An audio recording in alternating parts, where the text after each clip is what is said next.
Hello guys. सो आज हम बात करने वाले हैं IT cons E solution limited company के बारे में। और ये कंपनी एक एसएमई कंपनी है, तो इसके बारे में हम डिटेल में फंडामेंटल एनालिसिस करेंगे। और फर्स्ट ऑफ ऑल माफ़ी चाहता हूँ, काफ़ी टाइम से मैं एक्टिव नहीं था due to some ongoing projects, but will make sure कि अब से आपको कंटिन्यूस वीडियोस आगे आते हुए मिलेंगे। सो इसके लिए रिक्वेस्ट किया था हमारी एक सब्सक्राइबर ने, और उन्हीं की रिक्वेस्ट पे हम इस पे डिटेल में फंडामेंटल एनालिसिस कर रहे हैं। तो चलिए शुरू करते हैं अपना आज का वीडियो देन। शुरुआत हम कंपनी के बिज़नेस से ही करते हैं। सबसे पहले हम देखते हैं कि कंपनी कामकाज क्या करती है। आइडियली आईटी डोमेन से कंपनी बिलोंग करती है, बट स्पेसिफिक आप इसका काम देखोगे इसका ज़्यादातर जो काम रहता है नॉन आईटी है। मोस्टली आईटी सर्विसेज को जो एम्प्लॉयज़ होते हैं उनका एम्प्लॉयमेंट प्रोवाइड कराती है। यहाँ पे आपको देखने को मिल जाएगा कि ये leading professional staffing and recruitment firm है, जो कि रिक्रूट करती है और जो भी सर्विसेज कंपनीज़ को नीड रहती है एम्प्लॉयमेंट की, या फिर पार्ट टाइम कॉन्ट्रैक्ट की, या फिर परमानेंट कॉन्ट्रैक्ट की, वो सारी ये फुलफ़िल करती हैं अपने एम्प्लॉयज़ को। इसी के साथ साथ आप देखेंगे तो पैन इंडिया इसका काफ़ी अच्छा प्रेजेंस है, और मोस्टली इसका सारा कामकाज स्टाफिंग में ही है। तो स्टाफिंग बिजनेस सोल्यूशंस देती है, सर्विसेज देती है, लेवरेजिंग टेक्नोलॉजी देती है, delivered by best in class people है। ये इनका मेन कामकाज है, और इसका जो हेडक्वार्टर है ये आपको नोएडा में मिल जाएगा। इसी के साथ साथ काफ़ी अच्छे तरीके से कंपनी ग्रो हो रही है, और जो उसका की रीज़न है वो कंपनी एक्विजिशन को बताती है। ये टाइम टू टाइम एक्विजिशन करती रहती है कंपनी इसी से रिलेटेड स्पेस में, ताकि इसका जो प्रेजेंस रहे वो थ्रू आउट हो जाए, 360 डिग्री प्रेजेंस हो जाए स्टाफिंग इंडस्ट्री के अंदर। और मेन इसका आपका कामकाज देखोगे तो इसमें मोस्टली इनका कोलैबोरेटिव एफर्ट्स आता है, जो कि ये प्रोवाइड करते हैं अपने सारे ही क्लाइंट्स को। और जो इनका मेन फोकस रहता है वो कॉस्ट इफेक्टिवनेस रहता है। कॉस्ट इफेक्टिवनेस से मतलब दूसरों बाकी कंपटीटर्स हैं उनके मुकाबले काफ़ी कम पैसों में प्रोवाइड करा देते हैं जो भी सर्विसेज रहती है अपने क्लाइंट्स को। और थ्रू आउट इंडिया ये पूरी सर्विसेज प्रोवाइड कराते हैं अपने क्लाइंट्स को। इसी के साथ साथ अगर हम देखें तो through out the pan India, that means through out the India ये अपनी प्रोफेशनल स्टाफिंग और रिक्रूटमेंट सर्विसेज प्रोवाइड करते हैं। और आप डोमेन वाइज देखोगे तो आईटी इंडस्ट्री में अपनी सर्विसेज प्रोवाइड करते हैं, हेल्थ केयर में करते हैं, मैन्युफैक्चरिंग, ऑयल एंड गैस हो गया, देन इंजीनियरिंग हो गई, लॉजिस्टिक्स, ट्रांसपोर्टेशन भी होता है इसमें इनके डोमेन में। फिर लाइट इंडस्ट्रियल में भी अपना सर्विसेज प्रोवाइड करते हैं, मीडिया है, फाइनेंस अकाउंटिंग है, एडमिनिस्ट्रेशन सर्विसेज है, मार्केटिंग, क्रिएटिव है। इसी के साथ साथ आप देखोगे तो जो स्टेट गवर्नमेंट है और सेंट्रल गवर्नमेंट है, इवन पीएसयूज़ हैं, उसको भी ये अपनी सर्विसेज प्रोवाइड करते हैं। थ्रू आउट डोमेन वाइज काफ़ी अच्छा डोमेन इन्होंने कैप्चर करके रखा हुआ है, और दोनों ही बेसिस पे ये अपनी सर्विसेज देते हैं, जो कि लॉन्ग टर्म होती है या शॉर्ट टर्म होती है, एज पर द रिक्वायरमेंट। तो दोनों ही बेसिस पे एम्प्लॉयमेंट ये प्रोवाइड करते हैं, कॉन्ट्रैक्चुअल एम्प्लॉयज़ या परमानेंट एम्प्लॉयज़, दोनों ही बेसिस पे ये रिक्रूट करा के प्रोवाइड कराते हैं।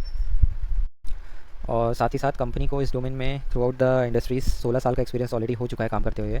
That's a very good experience. और साथ ही साथ आप देखोगे तो इनके पास अराउंड 5,000 से ज़्यादा एक्सपीरियंस एम्प्लॉयज़ हैं जो कि काम करते हैं, जो इनके प्रोफेशनल एम्प्लॉयज़ हैं।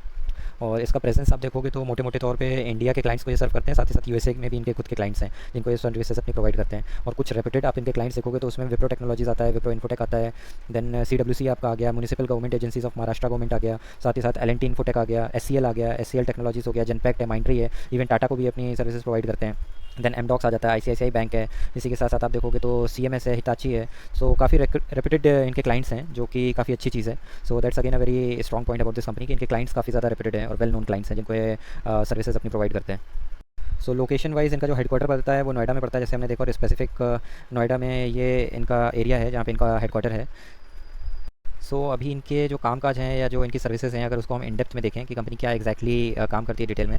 सबसे पहले इनका इंप्लीमेंटेशन प्रोसेस वो काफ़ी सिस्टमेटिक है, ये ऑलरेडी इन्होंने ऑर्गेनाइज करके रखा हुआ है। और ये स्टैंडर्ड ह्यूमन रिसोर्स प्लान पे ही मेनली फोकस करते हैं। तो ह्यूमन रिसोर्स प्लान जिनको नहीं पता, बेसिकली एम्प्लॉयमेंट के बेसिस पे जैसे कोई कंपनी है उसको रिक्वायरमेंट है कुछ एम्प्लॉयज़ की, जिनको रिसोर्स भी कहा जाता है। या तो वो खुद ही कोई कंपनी XYZ है, या तो वो खुद ही हायर करे।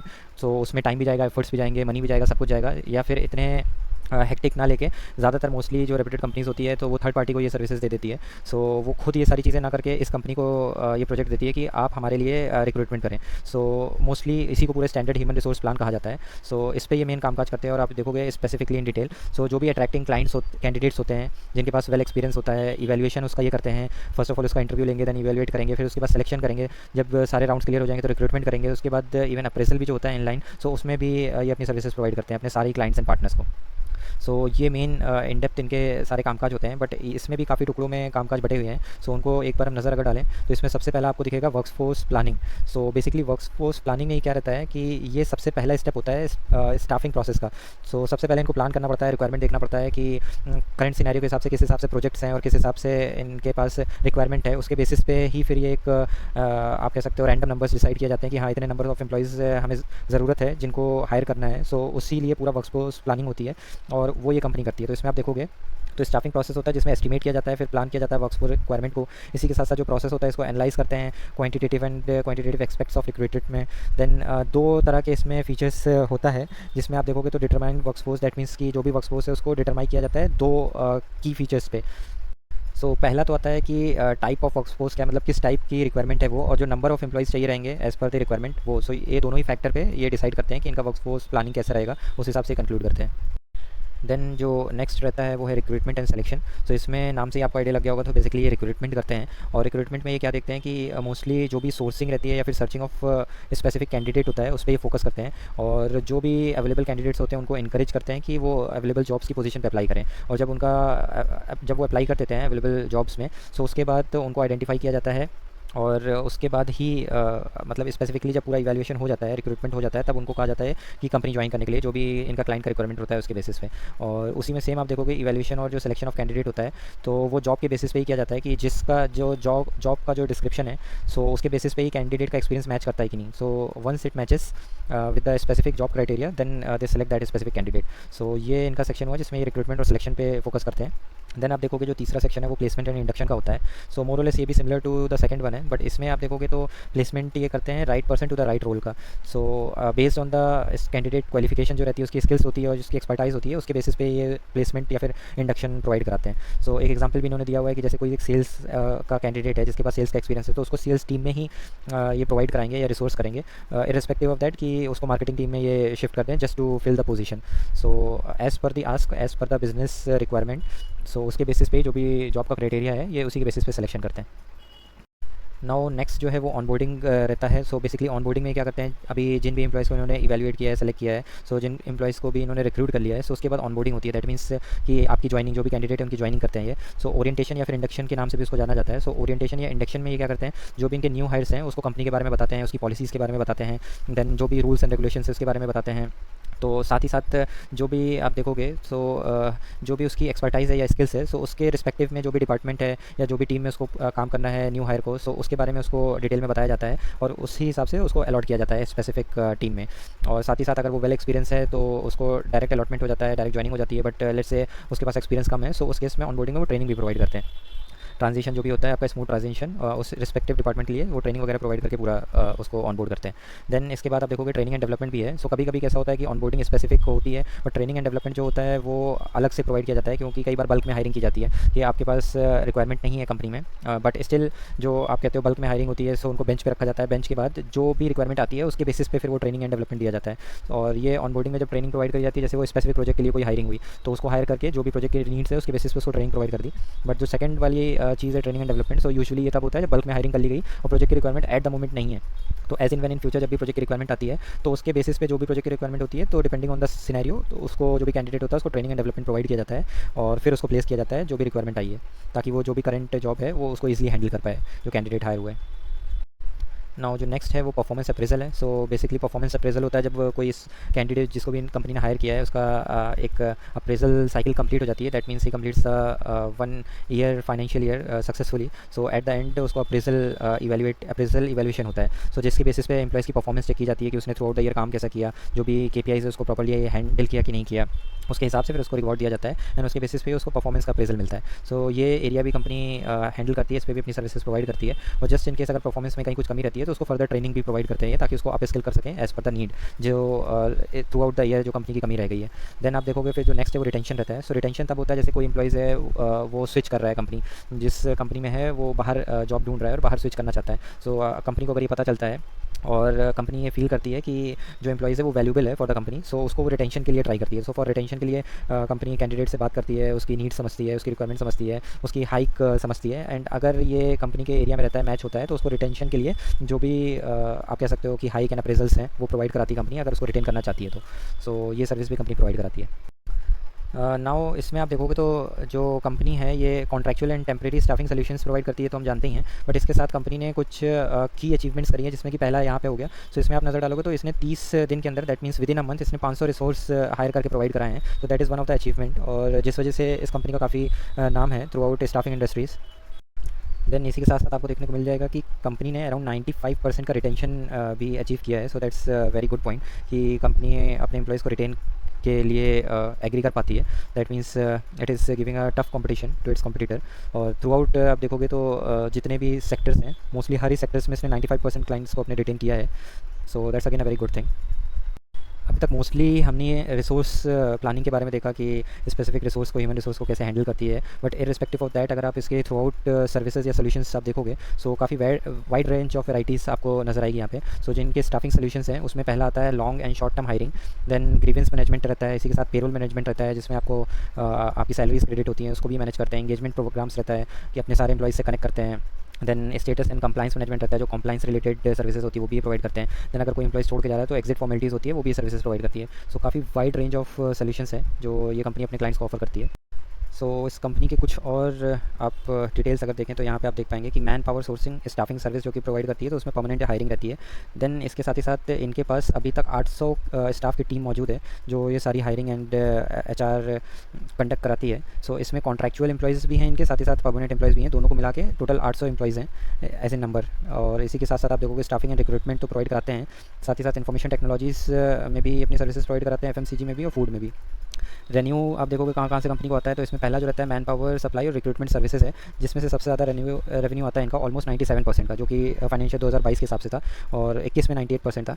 और दूसरा जो ब्रेकअप है इनका वो मैन पावर सोर्सिंग और स्टाफिंग सर्विसेज का है, जिसमें 3% का रेवेन्यू कंट्रीब्यूट करता है ये एरिया।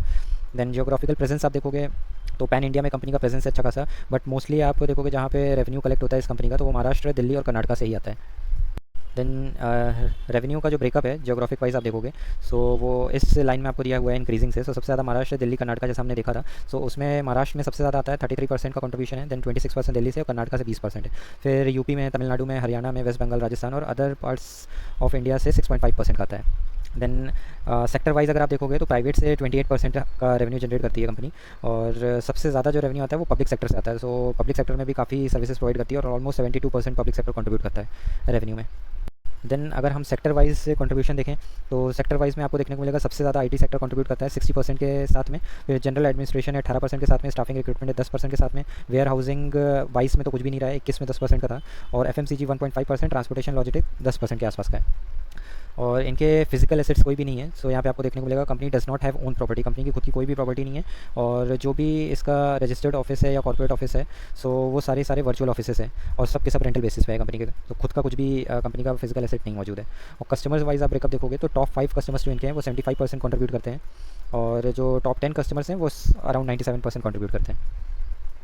देन कंपनी का जो IPO आया था, तो कंपनी का IPO पिछले ही साल आया था, आई बिलीव अप्रैल 2023 में इसका IPO लॉन्च हुआ था, और कंपनी ने जो फंड रेस किया था वो 8.67 करोड़ रुपीज़ का फंड रेस किया था। और जो भी कंपनी ने फंड रेस किया था वो आप देखोगे तो वर्किंग कैपिटल रिक्वायरमेंट्स जो होती हैं उसको फुलफिल करने के लिए जाएगा, साथ ही साथ जो एक्सपेंसेस होते हैं कंपनी के उसको फुलफिल करने के लिए जाएगा, और फिर जो जनरल कॉर्पोरेट पर्पसेस होते हैं उसमें जाएगा। सो ये काफ़ी अच्छी चीज़ है कि कंपनी जो भी पैसा उठाई है IPO के थ्रू वो अपनी बिजनेस में री इन्वेस्ट कर रही है। नाउ हम कवर कर लेते हैं कंपनी के कुछ फाइनेंशियल्स, और सबसे पहले कंपनी का मार्केट कैप हम देखते हैं। सो केवल 26 करोड़ की कंपनी है। So first disclaimer, it's a very very very risky company, because 26 crore की सिर्फ कंपनी है, और बड़े बड़े इन्वेस्टर्स तो 26 करोड़ का इन्वेस्टमेंट ही कर देते हैं। So risk appetite, it is purely risk based company. So risk capitalize इसका बहुत ज़्यादा हाई है और अपने रिस्क को मैनेज कर सकता है, वही इसके बारे में सोचें, वरना first of all it's a big no from my end. So सबसे पहला डिस्क्लेमर तो यही है कि ये सारी जितनी भी SMEs कंपनी होती हैं वो सारी रिक्वेस्ट बेसिस पे हम वीडियोस लेके आते हैं। सो अब हमारे तरफ से ना तो कोई रिकमेंडेशन रहता है और ना ही हम कभी भी रिकमेंड करते हैं आपको किसी भी कंपनी में इन्वेस्ट करने के लिए। ये सिर्फ और सिर्फ एजुकेशनल पर्पज से वीडियोस बनाया जाता है ताकि आपको किसी कंपनी में आप इंटरेस्टेड हो तो आपको उसको और इन डेप्थ जानने का मौका मिले। उसके बाद आपको खुद से उस पर स्टडी करनी है, आपको उसके क्वार्टरली एनुअली रिजल्ट्स चेकआउट करने हैं, टाइम टू टाइम जो कंपनी के कॉल्स रहते हैं उसको आपको नोटिस करना है। उसके बेसिस पे अगर आपका कॉन्फिडेंस आता है तब आप उसमें इन्वेस्ट कर सकते हैं, but that too your own personal decision. ना तो हमारा कोई रिकमेंडेशन है और ना ही हम किसी को इन्फ्लुएंस करते हैं किसी भी कंपनी में इन्वेस्ट करने के लिए। So it's just a big disclaimer कि ये वीडियो सिर्फ और सिर्फ एजुकेशनल पर्पज़ के लिए है। सो इसको उसी के तरीके से आप देखें। और कंपनी रिस्क एपेटाइट में बहुत ज़्यादा हाई है, so that's a big risk over here. इसके बाद जो करंट प्राइस है कंपनी का वो 52 का चल रहा है, और ऑल टाइम हाई जो इसका ऑलमोस्ट 78 रुपीज़ के आसपास का रहा है राउंड ऑफ में आप देखोगे तो। अपने ऑल टाइम हाई से काफ़ी डिस्काउंटेड प्राइस में अभी अवेलेबल है। स्टॉक पी आप देखोगे तो 18 के आसपास का काम कर रहा है, और इंडस्ट्री पी देखोगे तो 37 है। सो इंडस्ट्री पी से अभी भी कंपनी काफ़ी डिस्काउंटेड प्राइस पे अवेलेबल नज़र आ रही है, काफ़ी अट्रैक्टिव दिख रही है। ROC एंड ROE आप देखोगे तो दोनों ही काफ़ी अच्छा है। So that's again a very good thing about this company. Then जो सबसे अच्छी चीज़ मुझे ये लगी कि इतनी छोटी कंपनी होने के बावजूद भी कंपनी के ऊपर कोई भी कर्जा नहीं है। सो किसी भी तरह का कर्जा नहीं है, so almost debt free company में से कह सकते हैं। देन जो फेस वैल्यू आता है कंपनी का वो 10 का आता है। इसके बाद हम एक बार इसके सेल्स पे नज़र डालते हैं। सो यहाँ हाफ ईयरली सेल्स अवेलेबल है और सितंबर 2022 से डेटा अवेलेबल है हमारे पास। सो जिसमें आप देखोगे सारी फिगर्स करोड़ में है। सो 16 करोड़ के आसपास की सेल्स रहती है 22 में, सितंबर 22 में वो घट के हो जाती है 12, और अभी भी स्ट्रगल कर रही है कंपनी। इवन अभी भी आप देखोगे तो 12 के आसपास ही कंपनी सेल्स जनरेट कर पा रही है। सो कोई बहुत ज़्यादा हाफ ईयरली के बेसिस पे हमें सिग्निफिकेंट इंक्रीज़ नहीं दिखा है, डिग्रेडिव परफॉर्मेंस दिख रही है। अगर 3 हाफ ईयरली रिजल्ट्स की हम बात करें, सो सेल्स में तो परफॉर्मेंस कहीं हमें अच्छी नहीं नज़र आ रही है। इसके अलावा आप देखोगे तो ऑपरेशनल प्रॉफिट जो है कंपनी का, वो भी जाहिर सी बात है रिड्यूस होगा। 1 करोड़ का रहा था, वो रिड्यूस होकर 0.87 होता है, देन वापस से 1 होता है। सो ये चीज़ें। देन इसके बाद अगर हम ऑपरेटिंग प्रॉफिट पे नज़र डालें, सो यहाँ पे आपको देखने को मिलेगा कि ऑपरेटिंग प्रॉफिट पहले काफ़ी अच्छा हुआ करता था कंपनी का, 10 के आसपास का, 10% के आसपास का ऑपरेटिंग प्रॉफिट निकालती थी। वो रिड्यूस होकर 6 हो गया और अभी ग्रेजुअली स्लोली धीरे से इंक्रीज़ हुआ है। इसी वजह से आप प्रॉफिट में भी इंक्रीज़ देख पा रहे हैं। इसके बाद जो हमारा प्रॉफिट निकल के आता है, तो प्रॉफिट, नेट प्रॉफिट ही हम देखते हैं जो टैक्स वगैरह पे करने के बाद हाथ में कंपनी के आता है। सो 1 करोड़ के आसपास का प्रॉफिट रहा था 2022 में। देन आप देखोगे यहाँ पे वो घट के 0.67 हो जाता है और अभी ग्रेजुअली थोड़ा सा इंक्रीज़ हुआ है। 77 लाख का प्रॉफिट कंपनी जनरेट कर पाई है। देन यहाँ पे अगर हम एनुअली सेल्स पे एक बार नज़र डालें, सो यहाँ पे आपको देखने को मिलेगा और इसमें बिग पिक्चर थोड़ी सी आपको आइडिया लगेगा। मार्च 2022 से डेटा है। सो ये कोविड के हिसाब से, कोविड का टाइम था 2022 का, तो उसमें 8 करोड़ के आसपास की सेल्स थी। वो 8 करोड़ ही रहती है अगले साल। फिर 2022 में बहुत ही अच्छा जंप आता है, 18 करोड़ निकलती है, उसके बाद 28 करोड़ निकलती है, फिर अभी 25 के आसपास है। सो ईयर ऑन ईयर कंपनी की परफॉर्मेंस काफ़ी डिसेंट है, अच्छे लेवल से कंपनी इंक्रीज़ कर रही है। ऑपरेटिंग प्रॉफिट मार्जिन भी आप देखोगे तो 4% रहता है, फिर 1% होता है, 9% रहता है। सो ऑलमोस्ट 7-8% के आसपास रहता है। बट अभी 3 साल से आप देखोगे तो ग्रेजुअली आपको डिक्रीज़ होता हुआ नजर आएगा लास्ट 3 साल से। सो कंपनी अपने एक्सपेंसेस को मेंटेन नहीं कर पा रही है, इस वजह से ऑपरेटिंग प्रॉफिट मार्जिन बहुत अच्छा नहीं रह रहा है और सीधा सीधा उसका रिफ्लेक्शन आपको प्रॉफिटेबिलिटी में भी दिखाई देगा। सो यहाँ पे नेट प्रॉफिट पे अगर हम नज़र डालें, जो कि टैक्स वगैरह पे करने के बाद रहता है, सो 0.11 यानी कि केवल 11 लाख का प्रॉफिट निकाला था कंपनी ने 20 में। देन 8 लाख का निकलता है, फिर 1 CR के आसपास कंपनी निकालती है, फिर वो बढ़ता है 1.73 CR के आसपास। बट अभी लास्ट ईयर कंपनी का प्रॉफिट भी डिक्रीज़ हुआ है, 1.44 करोड़ रह गया है। सो ये है। अभी तो इकोनॉमिकल फैक्टर्स भी ऐसे ही चल रहे हैं और जो जोग्राफिकल फैक्टर्स हैं वो भी ऐसे ही चल रहे हैं। थ्रू आउट सारी IT इंडस्ट्री में ये इशूज़ हैं, बट ये इतनी छोटी कंपनी है तो इसमें रिस्क भी उतना ही ज़्यादा हाई इन्वॉल्व हो जाएगा आपको। सो जिसका आपको सबसे ज़्यादा ध्यान रखना है। और कंपाउंडेड सेल्स पे अगर हम ध्यान दें, सो लास्ट 3 साल की 50% के साथ कंपाउंडेड सेल्स बढ़ी है कंपनी की, जो कि अपने आप में काफ़ी काबिल तारीफ़ चीज़ है। और प्रॉफिटेबिलिटी आप देखोगे कंपाउंडेड, सो 153 के साथ वो रेज़ हुई है। और स्टॉक प्राइस का CAGR देखोगे तो लास्ट ईयर 29% के आसपास का CAGR कंपनी ने निकाल के दिया है। So still that's a very good CAGR जो कंपनी निकाल के दे रही है। और रिटर्न ऑन इक्विटी आप देखोगे तो 32% 3 साल में रही है और लास्ट ईयर 24% कंपनी ने निकाला है। देन कैश फ्लो पे अगर हम आ जाएँ, तो the good thing about this company है कि लास्ट ईयर एटलीस्ट कंपनी अच्छा कैश भी जनरेट कर पाई है। सो कंपनी के पास 5 करोड़ का कैश भी मौजूद है। Despite of being too small in size, company 5 crore का कैश फ्लो अपने पास रखी हुई है। That is a very good thing. Then promoter holdings पे अगर हम ध्यान दें, सो यहाँ पे the biggest risk factor is that यहाँ पे ना तो आपको FIIs मिलेगी, ना तो आपको DIIs मिलेगी। सो जो भी होल्डिंग्स है वो प्रमोटर और पब्लिक के बीच में डिवाइडेड है। सो 59% के आसपास प्रमोटर होल्ड करते हैं इसको, और जो रिमेनिंग बचता है वो पूरा पब्लिक होल्ड करती है, 40.65%। सो ऑलमोस्ट कॉन्स्टेंट रही है जो प्रमोटर और पब्लिक की होल्डिंग्स रही है। सो ये अगेन बिगेस्ट रिस्क फैक्टर है। और it's a well known thing कि इतनी छोटी कंपनी तो इसमें FIIs और DIIs हाथ तो भी नहीं डालेंगे। सो रिस्क तो एसोसिएटेड है ही इस कंपनी में, इसका आपको एक नोट बना के चलना ही है। देन चार्ट पे अगर हम नज़र डालें तो लास्ट 1 मंथ में कंपनी 18% के साथ डाउन रही है। और लास्ट 1 साल का अगर परफॉर्मेंस आप देखोगे तो ऑलमोस्ट 30% के आसपास का रिटर्न कंपनी ने निकाल के दिया है। और दैट टू यहाँ पे ध्यान देने वाली बात यह है कि इतने टाइम तक कंपनी सिर्फ एक ही जोन में काम कर रही थी और ओनली आई थिंक 2 महीने के अंदर अंदर जो आपको रिटर्न दिख रहे हैं 30% के, वो 2 महीने के अंदर अंदर ही स्पाइक में आपको दिखा है। सो ये भी एक चीज़ है। सो दैट मीन्स पेशेंस भी ये कंपनी आपका टेस्ट करेगी।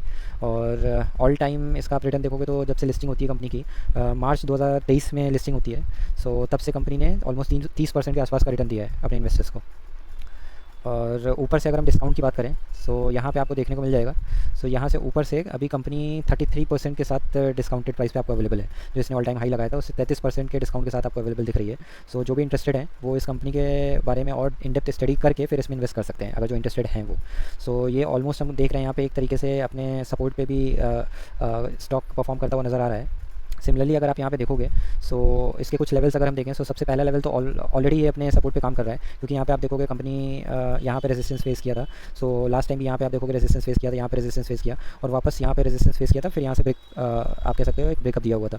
और वही सेम चीज़, यही सेम लेवल जो है वो अभी सपोर्ट के काम पे काम कर रहा है और नज़र आपको आ रहा है। सो 52.20 इज़ आप कह सकते हो is one of the support जो कंपनी अभी इस लेवल पे काम कर रही है। और इन वर्स्ट के सिनेरियो अगर ये टूटता है सो आपको स्टॉक इस ट्रेंड लाइन पे आता हुआ नज़र दिखाई देगा। सो ऑलमोस्ट हम ये कह सकते हैं कि इसका जो नेक्स्ट सपोर्ट रहेगा वो आपको करीबन करीबन 46 रुपीज़ के आसपास का सपोर्ट निकल के आएगा, क्योंकि आप देखोगे ये ट्रेंड लाइन जो है सो इन पास्ट परफॉर्मेंस यहाँ पे आप देखोगे तो कई बार इसने इस ट्रेंड लाइन पे सपोर्ट लेता हुआ नजर आई है कंपनी। सो ये ग्रेजुअली अगर स्लोली ऐसे करता करता टूटेगा तो ऑलमोस्ट 46 के आसपास आपको ये वापस आता हुआ दिखाई दे सकता है।